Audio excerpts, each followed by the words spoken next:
តាមសៀវភៅមហាសង្ក្រាន្តរបស់គណៈកម្មាធិការជាតិរៀបចំបុណ្យជាតិនិងអន្តរជាតិបានឲ្យដឹងថាពិធីបុណ្យចូលឆ្នាំថ្មីប្រពៃណីជាតិខ្មែរដ៏ធំឆ្នាំម្សាញ់នឹងចូលមកដល់នៅថ្ងៃច័ន្ទ2រោចខែចែកត្រូវនឹងថ្ងៃទី14ខែមេសាឆ្នាំ2025វេលាម៉ោង 4:48 នាទីទៀតភ្លឺរំលងអធ្រាត្រនៃយប់ថ្ងៃទី13ខែមេសាទេវតាឆ្នាំថ្មីដែលនឹងយាងចុះមកថែរក្សា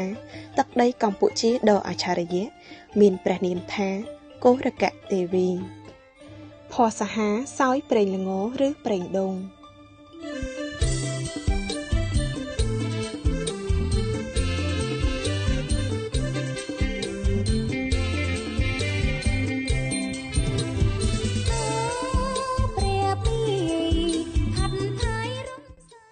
ទំនៀមទម្លាប់ពិធីបុណ្យចូលឆ្នាំប្រព្រឹត្តទៅចំនួន3ថ្ងៃថ្ងៃដំបូងជាថ្ងៃមហាសង្ក្រាន្តថ្ងៃទី2ជាថ្ងៃវណ្ណបតនិងថ្ងៃទី3ជាថ្ងៃឡើងស័ករីឯការកំណត់ខែថ្ងៃម៉ោងនាទី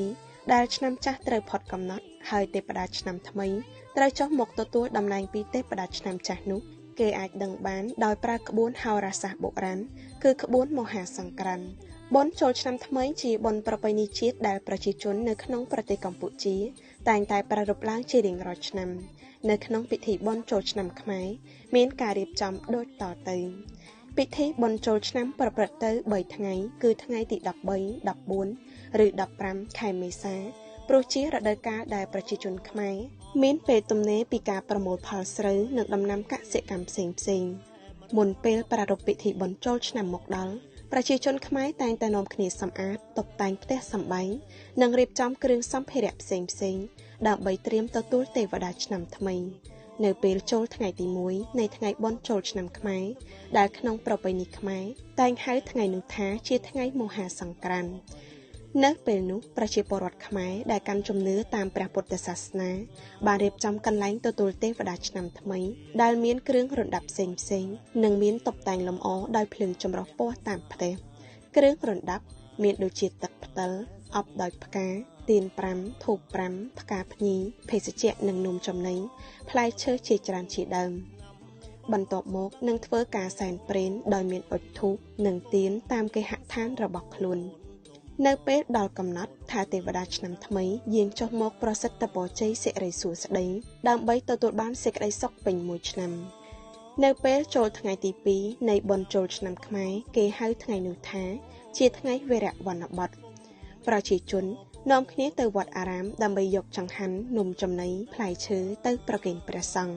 លើសពីនេះទៅទៀតក៏មានការរៀបចំលេងល្បែងប្រជាប្រិយដូចជាចោលឈូងបោះអង្គញ់លាក់កន្សែង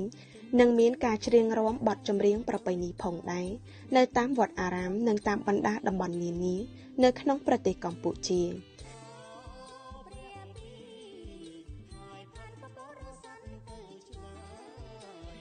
ថ្ងៃទី3ជាថ្ងៃបញ្ចប់ពិធីបុណ្យចូលឆ្នាំគេហៅថាវីរៈឡើងស័កឬថ្ងៃឆ្លងនៅថ្ងៃនោះគេតែងប្រារព្ធធ្វើពិធីស្រង់ទឹករូបបដិមារបស់ព្រះពុទ្ធនៅតាមវត្តអារាមដើម្បីសុំសេចក្តីសុខហើយក៏ជាថ្ងៃបញ្ចប់នៃការប្រារព្ធធ្វើពិធីបុណ្យចូលឆ្នាំខ្មែរជាមួយគ្នានេះដែរយើងសង្កេតឃើញថានៅទូទាំងប្រទេសតាមរមណីយដ្ឋានវត្តអារាមនិងទីតាំងសំខាន់ៗកំពុងតែរៀបចំតុបតែងលម្អភ្លើងពណ៌ដើម្បីទទួលអំណោយឆ្នាំថ្មីក្នុងនោះរដ្ឋបាលរាជធានីភ្នំពេញបាននឹងកំពុងរៀបចំតុបតែងរមណីយដ្ឋានវត្តភ្នំដើម្បីទទួលនឹងអបអរឆ្នាំថ្មីប្រពៃណីជាតិខ្មែរក្នុងឆ្នាំនេះសង្ក្រាន្តវត្តភ្នំនឹងធ្វើឡើងរយៈពេល3ថ្ងៃចាប់ពីថ្ងៃទី14ដល់ថ្ងៃទី16ខែមេសាឆ្នាំ2025រដ្ឋបាលរាជធានីភ្នំពេញ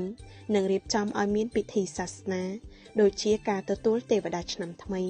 ដង្ហែព្រះពុទ្ធរូបពូនភ្នំខ្សាច់ស្រង់ព្រះជាដើមក្រៅពីនេះក៏មានកម្មវិធីកម្សាន្តសប្បាយៗដូចជាការសម្ដែងសិល្បៈរបាំប្រពៃណីរបាំត្រុដិចាប់បៃដងវែងល្ខោនយីកេល្ខោនមហារីការលេងល្បែងប្រជាប្រិយជាតិការប្រគំតន្ត្រីបុរាណសម័យការរាំលេងកម្សាន្តគ្រប់ទម្រង់គ្រប់ចង្វាក់ភ្លេងនិងការតាំងពិព័រណ៍ផលិតផលខ្មែរសូមបញ្ជាក់ថាការរៀបចំសង្ក្រាន្តវត្តភ្នំនៅរមណីយដ្ឋានវប្បធម៌ប្រវត្តិសាស្ត្រវត្តភ្នំ រយៈពេល3ថ្ងៃចាប់ពីថ្ងៃទី14ដល់ថ្ងៃទី16ខែមេសាឆ្នាំ2025នឹងបើកដំណើរការផ្លូវថ្មើរជើង Walk Street រយៈពេល5ថ្ងៃចាប់ពីថ្ងៃទី12ដល់ថ្ងៃទី16ខែមេសាឆ្នាំ2025តាមបណ្ដោយទេរវិថីព្រះស៊ីសុវត្ថិចាប់ពីមុខព្រះបរមរាជវាំងរហូតដល់រមណីយដ្ឋានវប្បធម៌ប្រវត្តិសាស្ត្រវត្តភ្នំ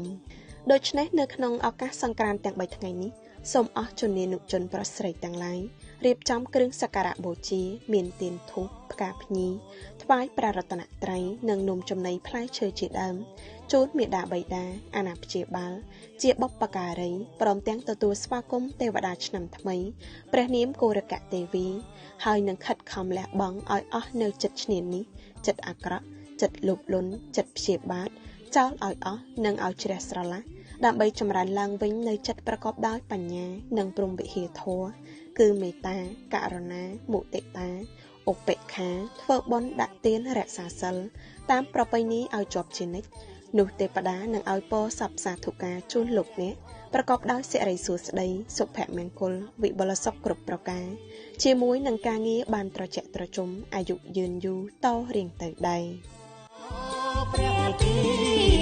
ហើយផាត់បរសាត់ទៅឆ្ងាយខែរះអមកាយគូអោយសប្បាយណាស់ថ្លៃសូមទេវតាតាមព្រះសាខារៀងរាល់ខែថ្ងៃសូមគូសង្សារនិស័យបានក្តីសុខដុមរមនា